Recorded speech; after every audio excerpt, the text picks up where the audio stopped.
Shalom. Selamat pagi saudara-saudara sekalian. Kita mau memulai ibadah kita pada pagi hari ini. Mari kita tundukkan kepala, menyerahkannya ke dalam tangan Tuhan. Bahwa pertolongan kita datang daripada Allah yang menciptakan langit dan bumi dengan segala isinya. Allah yang tidak pernah meninggalkan perbuatan tangannya.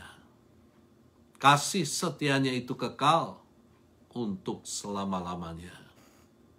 Turunlah ke atas seluruh sidang jemaat, kasih karunia anugerah sejahtera yang datang daripada Allah Bapa dan Tuhan kita Yesus Kristus. Kami serahkan saat ini di dalam tangan-Mu. Dan biarlah Tuhan yang mengambil alih acara kebaktian pada pagi hari ini. Nyatakan kuat kuasa-Mu Bapa, supaya kami percaya bahwa ibadah mendatangkan keuntungan yang besar bagi setiap orang yang mengikutinya. Terima kasih Bapa. Kami menyerahkan semuanya dalam tangan Tuhan, di dalam nama Tuhan Yesus. Kami berdoa. Amin. Shalom. Salam sejahtera dalam Tuhan Yesus Kristus. Apa kabar? Saya harap saudara-saudara dimanapun berada dalam keadaan sehat, baik, sukacita, dan tetap semangat. Kami dari BIC Salom mengucapkan selamat bertemu lagi dalam online service live Facebook. Kebangkitan Yesus, saudara sekalian, memberikan kemenangan bagi setiap orang yang percaya. Mari saudara-saudara, kita akan siapkan hati dan pikiran dengan sesungguh-sungguh. Karena sebentar lagi firman Tuhan akan diberitakan yang selalu memberikan kekuatan baru kepada kita sekalian. Bahwa Tuhan telah bangkit dari maut. Tuhan kita menang, hidup untuk selamanya. Sehingga semua lutut bertelut dan lidah mengaku bahwa Dia adalah Tuhan. Kristus adalah Yesus yang memegang akan hari esok kita. Dan tetap akan menolong kepada kita dan tetap akan menyertai kepada kita karena Dia hidup. Ada amin saudara? Dia hidup amin. Karena sudah bangkit dari antara orang mati. Amin. Tuhan kita hidup, bukan Tuhan yang mati. Mari kita bersukacita bersama-sama. Hidup, hidup, hidup selamanya. Yesusku hiduplah, hidup selamanya. Hidup, hidup, hidup selamanya. Yesusku hiduplah. Oh haleluya, oh haleluya, Yesusku hiduplah. Oh haleluya, oh haleluya, Yesusku hiduplah. Alive, alive, alive forevermore. My Jesus is alive, alive forevermore. Alive, alive, alive forevermore. My Jesus is alive. Sing hallelujah, sing hallelujah. My Jesus is alive. Sing hallelujah, sing hallelujah. My Jesus is alive. Hidup, hidup, hidup selamanya. Yesusku hiduplah, hidup selamanya. Hidup, hidup, hidup selamanya. Yesusku hiduplah. Oh haleluya, oh haleluya. Yesusku hiduplah. Oh haleluya, oh haleluya. Yesus Yesus ku hiduplah, Yesus ku hiduplah, hidup selamanya.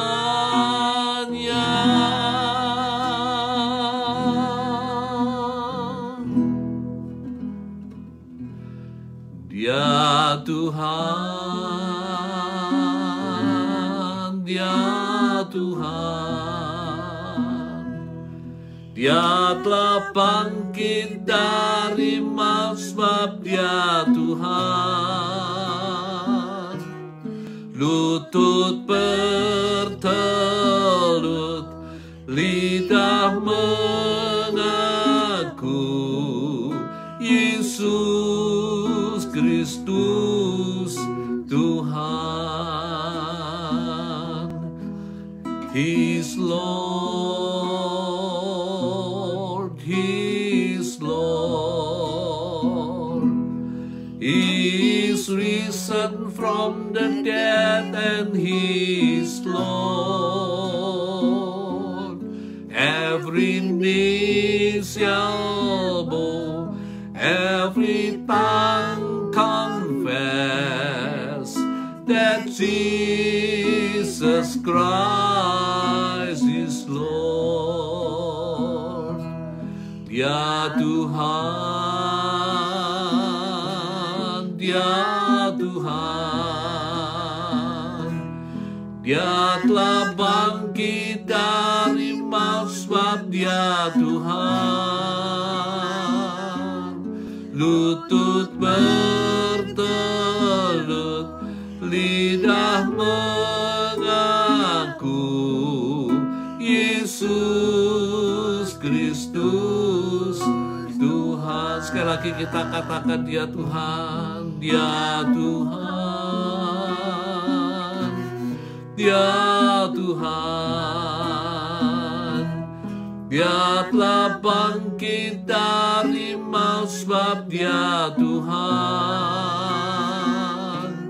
Lutut bertelut, lidah mengaku, Yesus Kristus Tuhan. Yesus Kristus Tuhan. Yesus Kristus Tuhan. Mari kita sembah Dia, haleluya. Kami muliakan nama-Mu Tuhan, kami besarkan nama-Mu Tuhan. Engkau yang layak untuk disembah, Engkau yang layak untuk dimuliakan. Oh haleluya.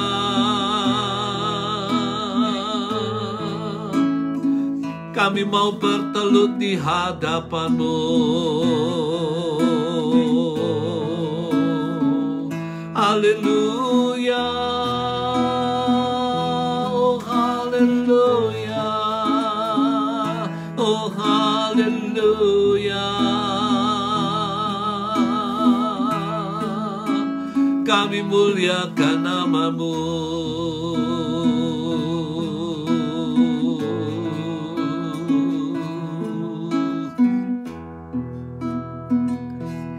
Dia Tuhan, Dia Tuhan, Dia telah bangkit dari maut sebab Dia Tuhan.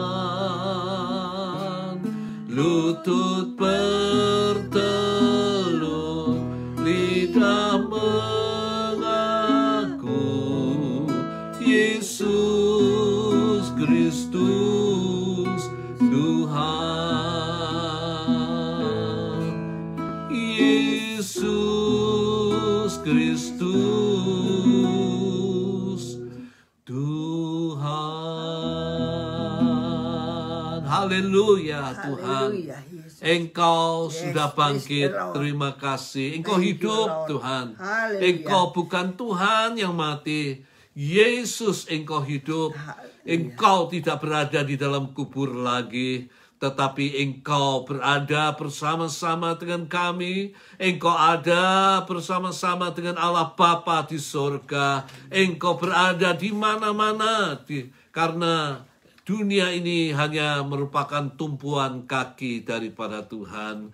Terima kasih Bapa untuk kehadiran-Mu di tengah-tengah kami. Kami percaya bahwa Engkau adalah Allah yang hidup, dan biarlah Engkau yang berkarya di dalam ibadah ini Bapa. Engkau sendiri yang akan menjamah kami sekalian dengan firman-Mu yang kudus, supaya kami dikuatkan, kami dihiburkan, dan Tuhan kami dipulihkan. Kami menyerahkan di dalam tangan Tuhan hamba-Mu yang memberitakannya. Biarlah Engkau yang mengurapi dengan urapan Roh-Mu yang kudus, supaya firman tidak diberitakan dengan kata-kata biasa, tetapi firman diberitakan dengan kuasa-Mu Tuhan. Kami mau memberitakan kuasa Allah yang besar.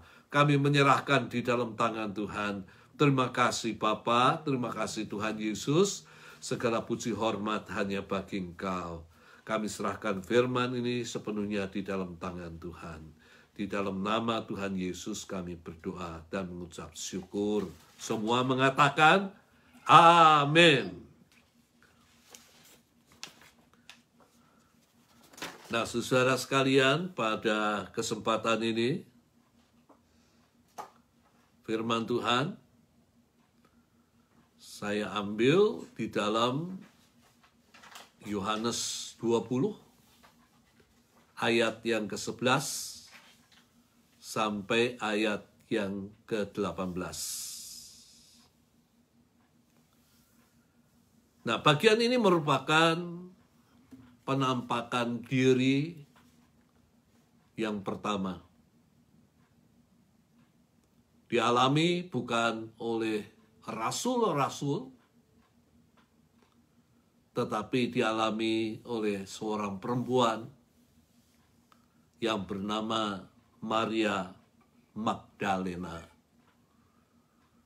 atau Maria yang berasal dari desa Magdala. Dan desa Magdala ini dipakai sebagai nama daripada Maria. Dan dia dikenal dengan nama Maria Magdalena. Artinya dari desa Magdala. Nah, setelah penderitaan daripada Tuhan kita Yesus Kristus selesai, bagaimana ia menderita, dan puncak penderitaannya adalah mati di atas kayu salib. Pada hari yang ketiga, ia dibangkitkan dari antara orang mati. Ia bangkit, ia hidup, dan ia masih berada di bumi selama 40 hari. Sebelum dia mikrat atau naik ke sorga, kembali kepada Allah Bapa yang ada di sorga. Nah, selama 40 hari itu, ia menampakkan diri berulang-ulang kepada murid-muridnya.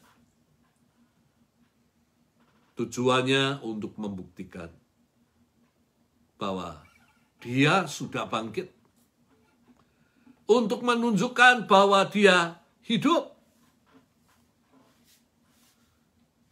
Kematian tidak dapat menahannya, tetapi Alkitab mengatakan ia sudah mengalahkan musuh yang terakhir. Dan musuh yang terakhir yang dikalahkan adalah maut, kematian. Ini dilakukan, saudara sekalian, oleh Tuhan Yesus Kristus. Ia ingin membuktikan bahwa benar-benar dia hidup. Karena apa? Karena bagi manusia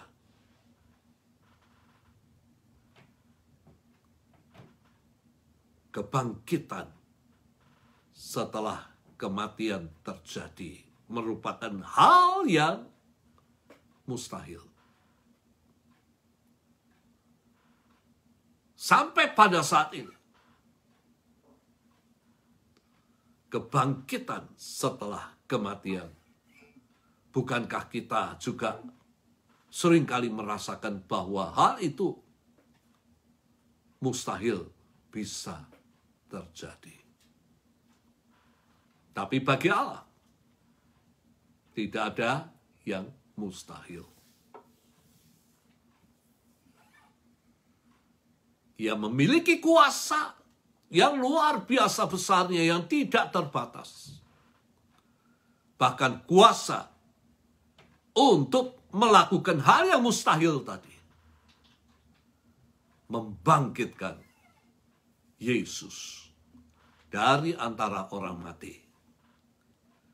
Dan saya percaya bahwa kuasa ini pula yang akan membangkitkan orang-orang yang mati di dalam Kristus pada saat Dia datang kembali.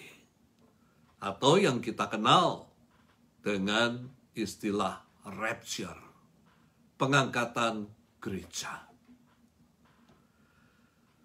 Nah, saudara sekalian, memang kita melihat bahwa Yesus pernah memberitahukan 3 kali tentang baik kematian maupun kebangkitannya. Namun tidak cukup, saudara sekalian.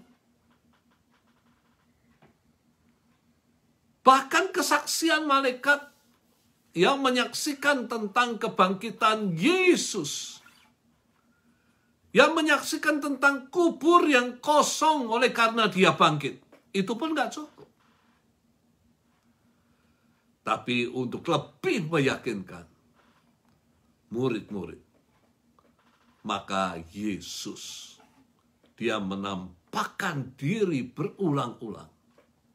Tujuannya supaya murid-muridnya percaya bahwa Dia bangkit, bahwa Dia hidup, bahwa kematian sudah dikalahkan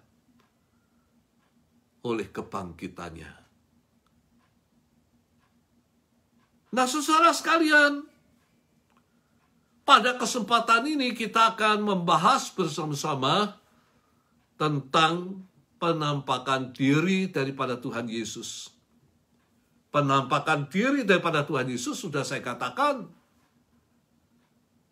dialami yang pertama-tama oleh seorang perempuan murid daripada Tuhan Yesus Kristus yang setia mengikuti Dia, yaitu yang bernama Maria Magdalena.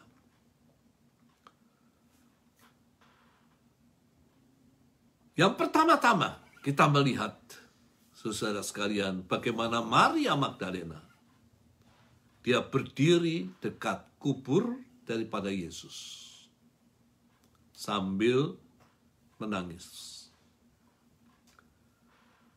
Dan ini merupakan kedatangan daripada Maria yang kedua kali.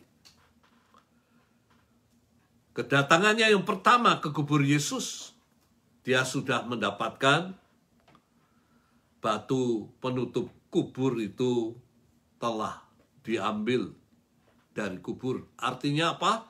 Artinya kubur itu sudah terbuka. Kemudian bersama-sama dengan Petrus dan Yohanes, setelah ia memberitahukan kepada mereka kembali ke kubur Yesus. Dan memang tidak mendapatkan mayat Yesus di dalamnya. Setelah Petrus dan Yohanes pulang, Maria tetap berdiri dekat kubur Yesus sambil menangis. Dan ketika dia melihat di dalam kubur itu, maka dia melihat bahwa ada 2 orang malaikat. Yang satu duduk di sebelah kepala mayat Yesus dibaringkan, dan yang lain duduk di sebelah kakinya. Malaikat ini bertanya kepada Maria, "Mengapa engkau menangis? Mengapa engkau sedih?"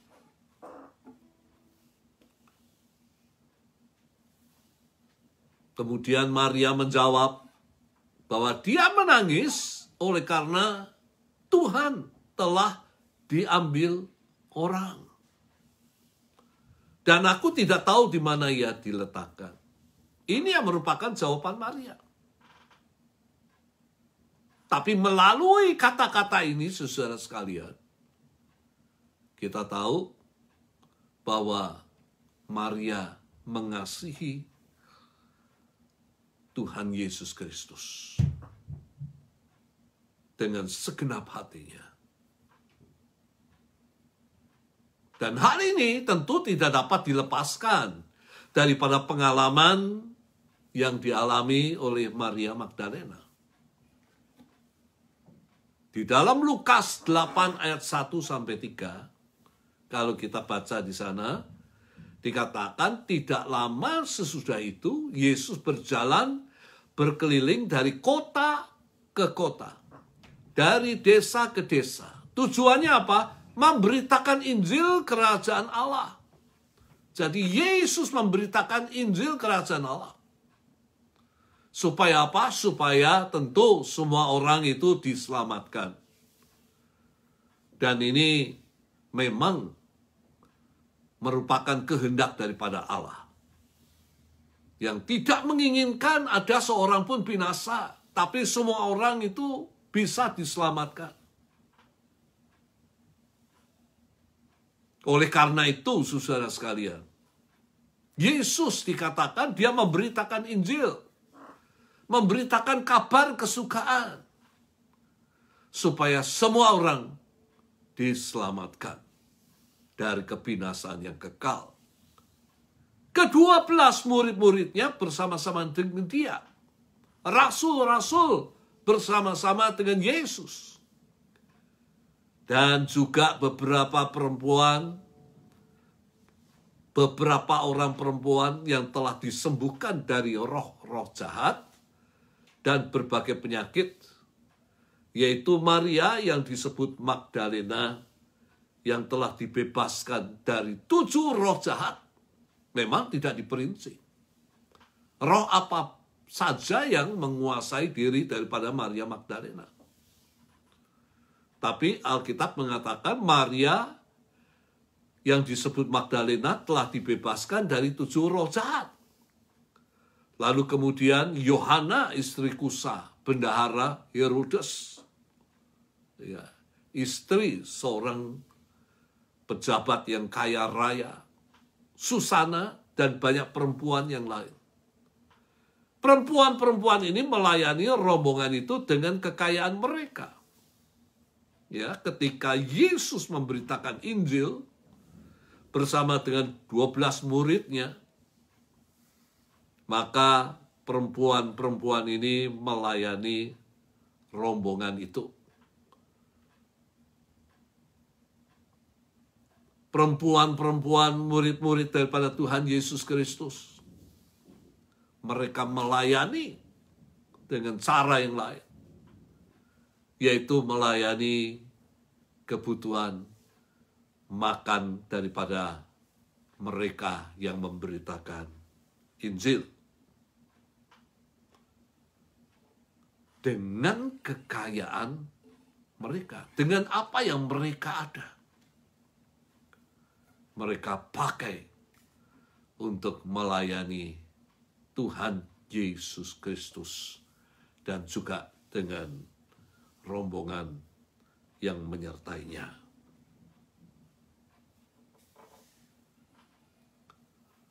Sehingga kita melihat, saudara sekalian, bahwa pelayanan Injil tetap berjalan. Oleh karena apa? Oleh karena mereka segala kebutuhan yang mereka butuhkan terpenuhi. Dan ini merupakan suatu hubungan yang sangat indah. Bahwa ada mereka yang memberitakan Injil. Tetapi ada pula mereka yang memenuhi apa yang orang-orang yang memberitakan Injil, segala kebutuhan mereka. Nah, salah satu daripada perempuan-perempuan yang mengikut Yesus adalah Maria Magdalena. Alkitab mengatakan ia telah dibebaskan dari 7 roh jahat. Roh apa yang menguasai kehidupannya tidak diberitakan oleh firman Tuhan. Tapi yang jelas, 7 roh jahat ini yang membuat hidup Maria Magdalena terbelenggu. Yang membuat hidup Maria Magdalena kehilangan kontrol diri. Dan kita tahu, saudara sekalian, bahwa orang yang dikuasai oleh roh jahat tidak bisa menguasai dirinya sendiri. Melainkan melakukan perbuatan-perbuatan sesuai dengan kehendak daripada roh-roh jahat yang menguasainya. Sehingga akibatnya harga diri daripada Maria Magdalena jatuh di pemandangan mata orang-orang yang melihatnya. Tapi puji Tuhan, bahwa Yesus pembebas, bukan hanya pembebas dosa, tetapi juga pembebas sakit penyakit dan pembebas daripada roh-roh jahat, membebaskan Maria dari 7 roh jahat yang menguasainya. Namun juga mengampuni semua dosa-dosa yang diperbuat oleh Maria. Dan hal inilah, saudara sekalian, yang membuat Maria mengasihi Yesus. Hal ini yang membuat Maria setia mengikut Yesus. Banyak orang pada saat ini mendekat kepada Yesus hanya kalau butuh pertolongan, saudara sekalian. Orang mendekat kepada Yesus kalau butuh berkat daripada Tuhan.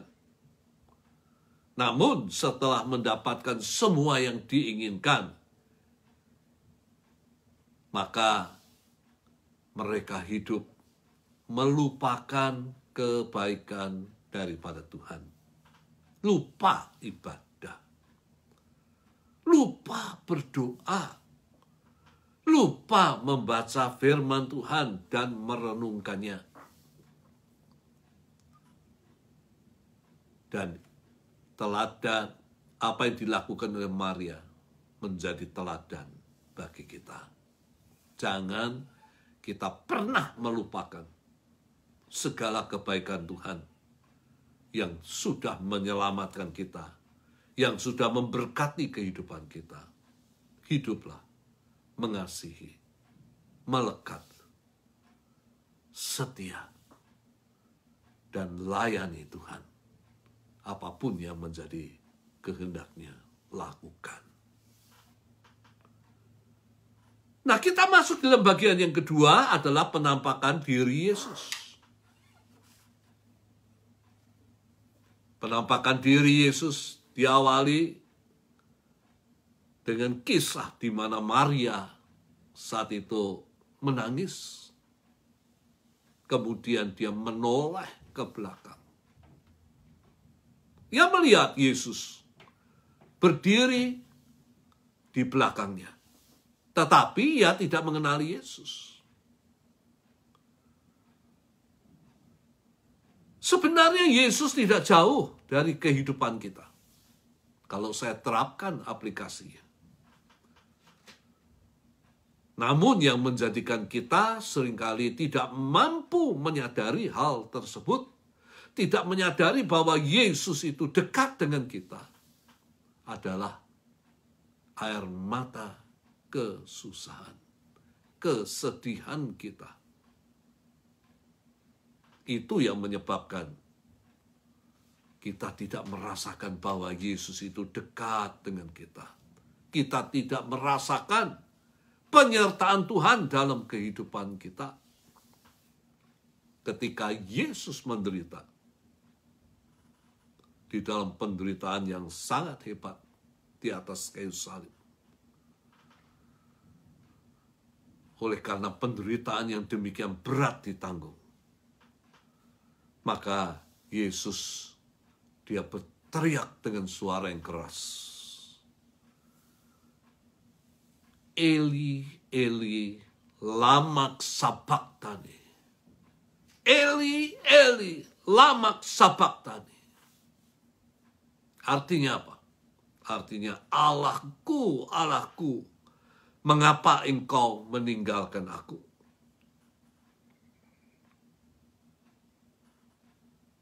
Demikian pula, saudara sekalian, saat di mana kita mengalami kesulitan, seringkali kita merasakan bahwa Tuhan meninggalkan kita.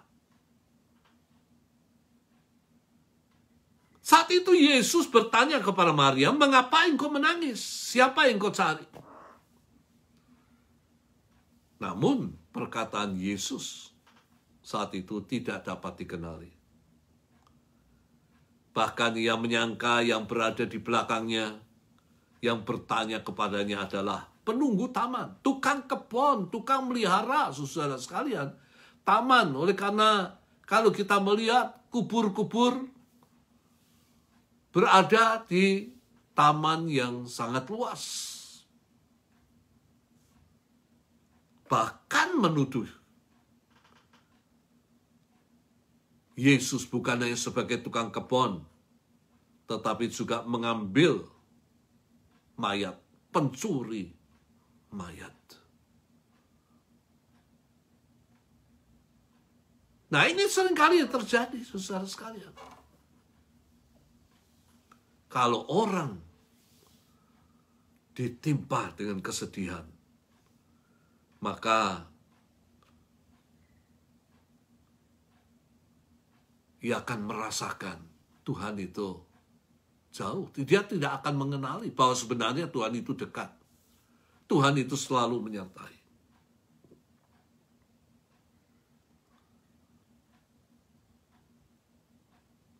Dia tidak jauh daripada kehidupan kita.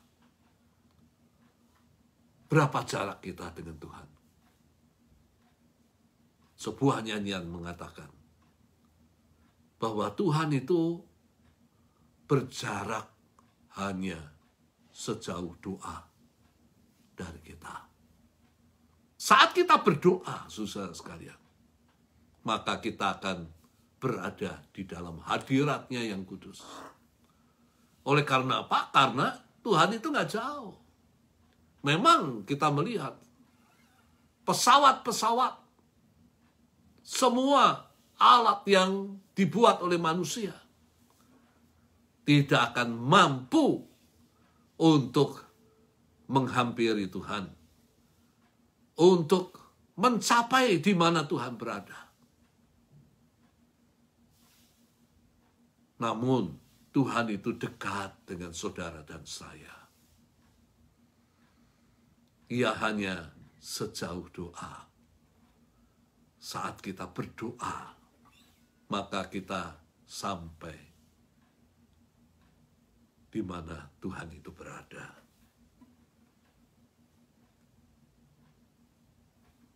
Satu hal yang kita harus ingat, bahwa Tuhan itu tidak pernah bisa mengingkari apa yang dijanjikan. Apa yang sudah dikatakan, apa yang sudah dijanjikan, Tuhan itu pasti akan menggenapinya. Di dalam Matius 28 ayat 20b dikatakan, dan ketahuilah, Aku menyertai kamu senantiasa sampai kepada kesudahan alam. Kata senantiasa, aku menyertai kamu senantiasa. Aku menyertai kamu selalu. Ia berada di samping kita. Dan selalu berada di samping kita. Tidak meninggalkan kita. Sampai akhir zaman. Sampai Maranatha, Tuhan Yesus Kristus datang menjemput gerejanya. Tuhan akan tetap menyertai kita.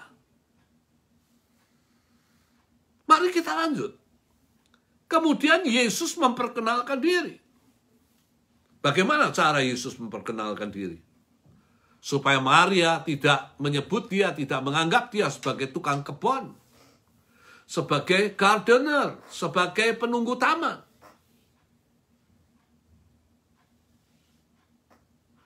Yesus memperkenalkan diri dengan berkata, Maria. Kata ini mengejutkan Maria, tapi sekaligus menyadarkan Maria bahwa orang yang mengenal nama Maria adalah orang yang pasti dikenalnya. Dan dia juga mengenali suara yang menyebut kata Maria. Suara yang penuh dengan lemah lembut. Suara yang penuh dengan kasih.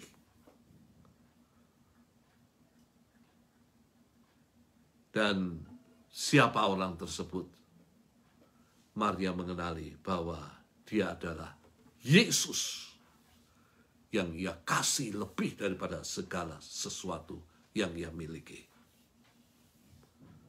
Ia berpaling dan berkata kepadanya di dalam bahasa Ibrani, Rabuni. Maria mengakui Yesus sebagai guru. Rabuni berarti guru.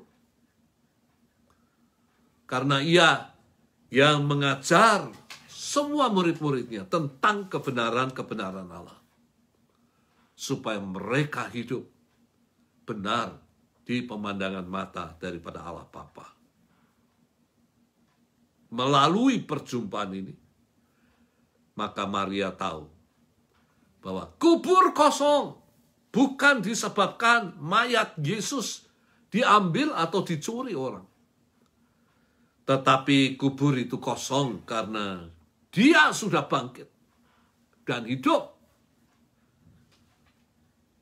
Dan melalui hal ini, saudara sekalian, kita tahu bahwa Tuhan yang kita sembah, Tuhan Yesus yang kita pada saat ini muliakan, bukan Tuhan yang mati, tetapi Tuhan yang hidup. Tuhan yang sanggup untuk melihat air mata kesedihan kita, tatkala kita mengalami kesesakan, tatkala kita mengalami penderitaan. Dia yang melihat cucuran air mata kita ketika kita menjerit, memohon pertolongannya. Dan tangan yang kuat daripada Tuhan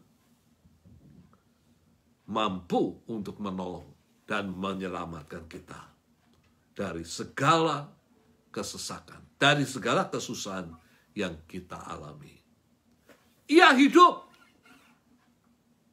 Dan hidup untuk selamanya.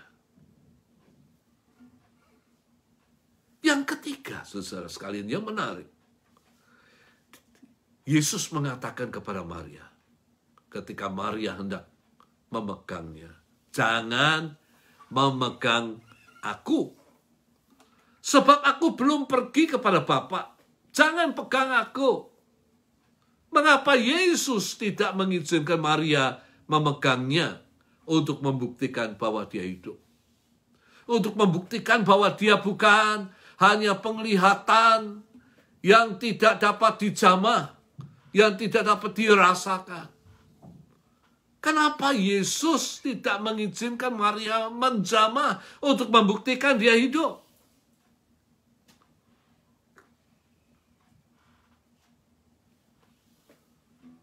Kalau kita bandingkan dengan penampakan diri Yesus kepada murid yang bernama Thomas, bukankah ini berlawanan, saudara sekalian? Kepada Thomas yang tidak percaya bahwa Yesus itu hidup, Yesus memberikan kesempatan kepada Thomas untuk menjamah luka bekas paku di tangan dan juga lubang di lambungnya bekas tusukan tombak. Nah, kalau kita melihat dua hal yang bertentangan ini, maka sekali lagi pertanyaan ini timbul. Kenapa Maria Magdalena tidak diizinkan untuk menjamah Yesus, untuk memegangnya? Nah, saya kutip, banyak pakar Alkitab mengatakan bahwa Maria bukan hanya bermaksud untuk memegang, untuk membuktikan bahwa Yesus itu hidup, tetapi ia ingin mengunci melalui pegangannya, supaya Yesus tidak kabur, tidak menghilang. Supaya Yesus bisa bersama-sama dengan dia dan murid-murid yang lain. Yesus melarang melakukan hal itu. Karena apa? Karena dikatakan bahwa dia harus kembali kepada Bapa setelah menyelesaikan tugas yang diemban datang ke dalam dunia, yaitu untuk membebaskan manusia dari dosa melalui kematiannya, melalui pengorbanannya. Ia memberikan tugas yang penting kepada Maria, bukan untuk ngegondelin Yesus, tetapi dia memberikan tugas yang penting kepada Maria. Setelah melihat bahwa ia hidup, Maria harus memberitakan kepada murid-murid yang lain bahwa ia akan segera kembali kepada Allah Bapa di dalam sorga. Dan Maria kemudian melakukan tugas ini. Ia menyampaikan berita kepada murid-murid yang lain. Dan berita yang sangat besar. Dikatakan, aku telah melihat Tuhan. Aku melihat dia hidup. Aku melihat dia. Tetapi juga dia mengatakan hal-hal yang Yesus pesankan kepadanya, bahwa Yesus akan segera meninggalkan murid-muridnya kembali kepada Allah Bapa di dalam kerajaan sorga. Namun di dalam bagian lain, ketika dia migrat ke sorga, dia berjanji akan datang kembali untuk menjemput gerejanya, supaya kita boleh tinggal bersama-sama dengan Yesus untuk selama-lamanya. Kembali kepada kesaksian daripada Maria kepada murid-murid yang lain.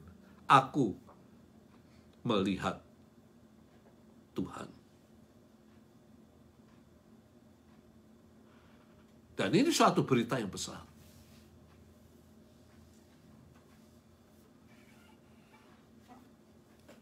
Berita yang sangat penting.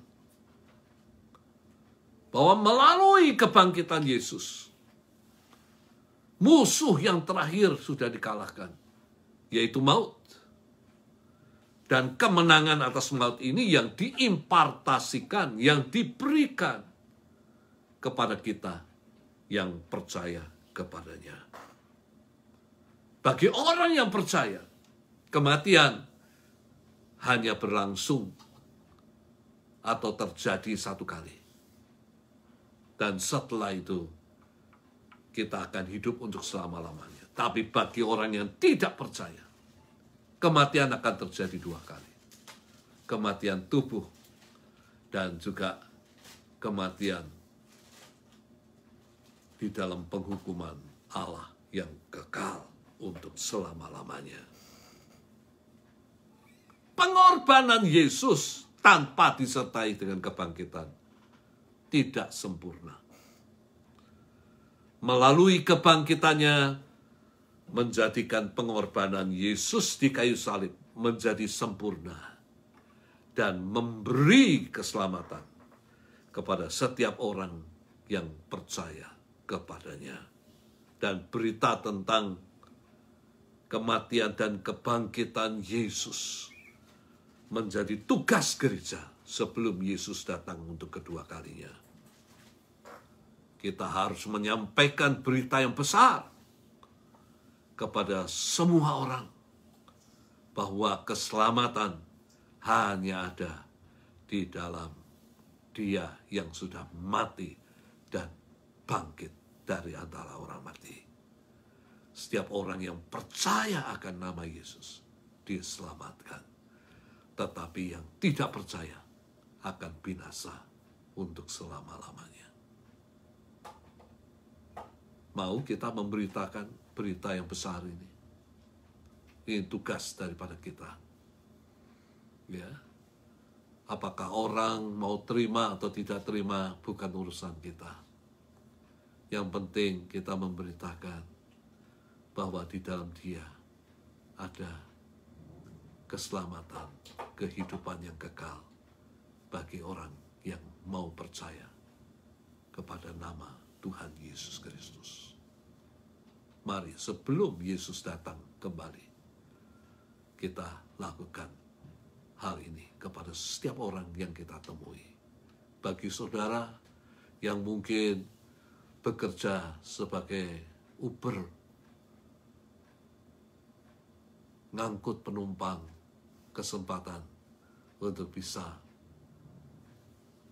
menyaksikan hal ini kepada penumpang-penumpang yang menumpang di mobil saudara-saudara sekalian. Bagi yang bekerja, engkau dapat menyampaikan hal ini kepada teman-teman yang bekerja supaya mereka percaya dan diselamatkan. Hanya di dalam Dia ada keselamatan dan kehidupan yang kekal. Amin. Mari kita bersama-sama akan masuk di dalam doa. Dia Tuhan. Dia telah bangkit dari maut sebab Dia Tuhan. Dia sudah membuktikan diri sebagai Tuhan. Maut sudah dikalahkan. Mari kita bersama-sama pada kesempatan ini mempercayai bahwa Tuhan kita itu hidup. Dia adalah pemenang. Dan Dia memberikan kemenangan kepada setiap orang yang percaya kepadanya. Maut sudah dikalahkan. Dia Tuhan, Dia Tuhan, Dia telah bangkit dari maut sebab Dia Tuhan. Lutut bertelut, lidah mengaku, Yesus Kristus Tuhan. Dia Tuhan, Dia Tuhan. Dia telah bangkit dari maut sebab Dia Tuhan. Lutut bertelut, lidah mengaku, Yesus Kristus Tuhan. Terima kasih Bapa. Engkau Tuhan dan sudah membuktikan diri bahwa Engkau sudah mengalahkan maut. Siapa yang dapat melawan Engkau? Tidak ada satu kuasa yang dapat mengalahkan Engkau. Dan sebagai orang-orang yang percaya, kami mengucap syukur kepadamu. Kalau kami pun boleh, Tuhan, menikmati, pada saat ini kami boleh menikmati bersama-sama kemenangan yang daripada Tuhan. Kami mau serahkan semuanya di dalam tangan Tuhan. Dan biarlah kemenangan ini Bapa, Engkau impartasikan dalam kehidupan daripada semua orang yang percaya. Supaya kami juga menang. Di dalam menghadapi segala perkara. Kami bukan menjadi orang yang kalah. Tapi kami tetap percaya kepada Engkau. Sampai selama-lamanya. Kami mau serahkan di dalam tangan Tuhan. Seluruh jemaat yang mengikuti ibadah ini, berkati mereka. Yang bekerja berkati dengan berkat yang berlimpah-limpah supaya tidak kekurangan. Dan demikian pula Tuhan yang pada saat ini mengalami masalah, biarlah Engkau juga akan memberikan pada saat ini akan kekuatan. Engkau akan memberikan penghiburan-Mu dan Engkau memberikan pengharapan bahwa Engkau akan menolong semua orang-orang yang mengasihi Engkau, yang percaya kepadamu. Karena kami tahu bahwa bagi Tuhan tidak ada perkara yang mustahil. Terima kasih Bapa. Dan saat ini kami mengakhiri ibadah ini. Kami mengucap syukur untuk pimpinan Tuhan di dalam ibadah. Kami percaya Engkau ada di tengah-tengah kami. Dan kini saudara sekalian, biarlah terimalah berkat daripada Tuhan dimanapun engkau berada. Jadilah saksi daripada Tuhan. Saksikan akan kematian dan kebangkitan Tuhan yang luar biasa kepada setiap orang. Supaya semua orang percaya dan diselamatkan. Angkat kedua tangan saudara. Terimalah berkat Tuhan yang akan menyertai engkau. Kasih daripada Allah Bapa. Kasih karunia Tuhan Yesus Kristus di dalam persekutuan dengan Roh Kudus menyertai engkau. Saat ini sampai Maranatha. Tuhan Yesus Kristus datang untuk kedua kalinya. Semua mengatakan amin. Amin. Dan akhir kata saudara sekalian, saya dan istri mengucapkan sampai berjumpa lagi. Tuhan memberkati. Bye.